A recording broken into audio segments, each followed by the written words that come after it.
તો રાજકોટથી મોટા સમાચાર ક્ષત્રિય આંદોલનને વેગ આપનાર પદ્મિનીબા વાળા બેશુદ્ધ થયા એટલે કે બેભાન થઈ ગયા હતા। પદ્મિનીબાએ અન્ન અને જળનો ત્યાગ કરેલો છે। આજે ચોથો દિવસ હતો અન્નનો ત્યાગ કરવાનો, ત્યારે આ મહારેલીમાં તેઓ સામેલ પણ થયા હતા। પદ્મિનીબા ક્ષત્રિય આગેવાન અને કરણી સેનાના મહિલા મોરચાના પ્રમુખ છે। તેમની તબિયત લથડી તેમને હોસ્પિટલમાં દાખલ કરવામાં આવ્યા છે।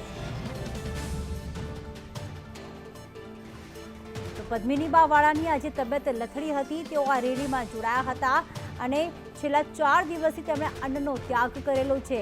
ક્ષત્રિય સમાજની એક જ માંગ છે કે અમારી બેટીઓનું, અમારી ક્ષત્રાણીઓનું અપમાન થયેલું છે અને જે અપમાન કરવા વાળા છે તેમની માફી નહીં જોઈએ। અમે વિરોધ કરી રહી છીએ કે તેમની ટિકિટ રદ કરવામાં આવે।